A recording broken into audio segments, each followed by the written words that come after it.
Dans cette édition, rencontre avec Jacques Tardy, dessinateur. Il a croqué avec talent les méandres de la Première Guerre mondiale, des dessins exposés dans la Sarthe. Autre belle rencontre dans ce journal, en Bretagne cette fois-ci avec Youen Le Bihan.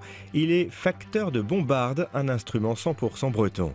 Mais avant cela, le ras-le-bol des résidents d'une copropriété à Toulon, de la Légionnelle, a été détecté dans les canalisations de l'immeuble. Une contamination qui s'ajoute à une série de dysfonctionnements. Les habitants saisissent la justice. C'est affiché dans le hall de l'immeuble. Risque de légionellose, une infection pulmonaire grave qui peut entraîner la mort, surtout chez les personnes fragiles. Ces résidents sont inquiets.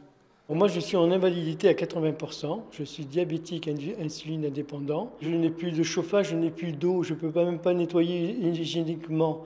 Donc, par rapport à cela, ce n'est pas possible. J'ai cherché un appartement et je m'en vais. Je déménage aujourd'hui. Les canalisations sont contaminées. Conséquence, dans les appartements, plus de radiateurs. Le réseau d'eau chaude sanitaire est coupé depuis 6 jours. Alors pour se doucher, ces locataires font avec les moyens du bord. On doit chauffer de l'eau dans la marmite. Du coup, on transvase l'eau chaude ici, dans le seau d'eau. La petite casserole qui va avec. Voilà. On mélange avec l'eau froide, qui n'est pas contaminée, mais...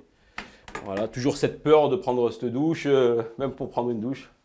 En réalité, ces coupures d'eau et de chauffage ont lieu tous les hivers depuis 3 ans. L'immeuble est pourtant récent. Sandrine Prévalet est excédée. Elle a acheté ce T2 en 2013 pour 124 000 €. On se retrouve avec un bien sur les bras qu'on ne peut plus habiter, qu'on ne peut pas louer parce qu'il est insalubre. Donc inlouable, invendable. Le syndic mis en cause a pris une série de mesures. Des travaux sont programmés. Des convecteurs électriques en remplacement des radiateurs existants et ensuite la mise en place de cumulus à l'intérieur de tous les appartements. On s'est porté vraiment garant pour que la résidence soit sortie de cette problématique le plus rapidement possible. Foncia poursuit le promoteur. Les résidents, eux, interpellent le procureur de la République de Toulon. Une longue bataille judiciaire est engagée. Écologique, économique, l'un des 2 bus de mer qui sillonnent La Rochelle est désormais propulsé à l'hydrogène, un système unique en France. C'est un système qui a de l'hydrogène dans des réservoirs à haute pression et l'hydrogène est converti en courant électrique par cette boîte-là qui s'appelle une pile à combustible. Tout aussi écolo que l'électrique, son système de propulsion silencieux ne rejette que de l'eau. L'hydrogène est conservé sous pression, alors toutes les précautions sont prises face au risque d'explosion. Objectif sur le long terme, développer de nouvelles dessertes. S'il y a un instrument qui est indissociable de la musique bretonne, c'est bien la bombarde, un instrument que Youen Le Bihan façonne avec patience jusqu'à obtenir des accords parfaits. Rencontre dans le Finistère. Dans son petit atelier, Youen Le Bihan fait sonner au bois et résonner bombardes et biniou.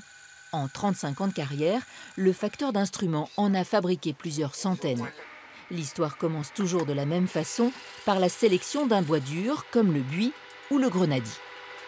Ça vient du Mozambique, comme le bois que je suis en train de travailler là, c'est-à-dire l'ébène.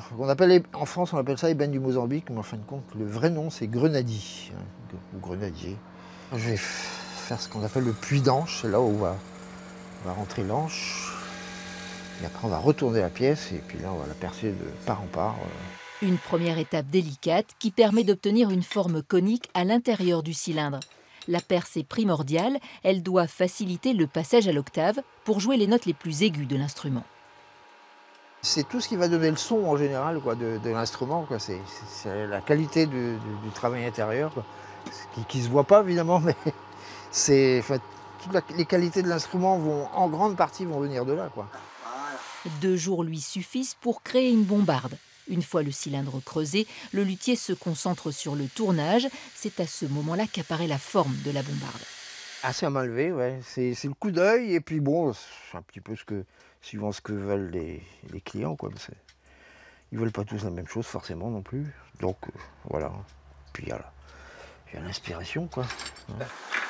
Des pièces uniques qui permettront à l'instrumentiste de s'exprimer pleinement. Certains vont dire ah non, n'agrandis pas trop les trous du haut, j'aime bien souffler fort dessus, donc voilà, quoi.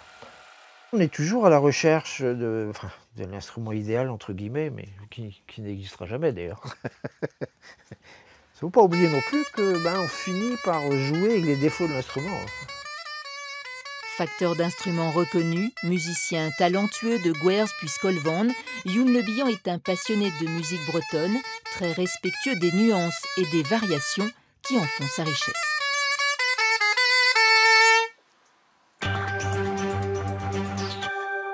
Refermons cette édition avec une exposition de dessins consacrée à la Première Guerre mondiale, des œuvres signées Jacques Tardy. L'artiste est notre guide. Comme ça qui gifle, qui vient gifler un civil allemand parce qu'il n'enlève pas son chapeau. Quand il s'agit de parler des poilus, Jacques Tardy est intarissable. Depuis plus de 30 ans, le dessinateur creuse son sillon dans celui de la Première Guerre mondiale, une guerre dont il connaît tous les détails et dont il essaye de perpétuer la mémoire. C'est un aperçu très lointain des choses telles que je les imagine, même si je me base sur certains documents. Ce que je voudrais, c'est que le visiteur éprouve le besoin de faire sa recherche de son côté et d'aller plus loin pour se faire une idée beaucoup plus précise de cette guerre qui est très difficile à aborder, à imaginer.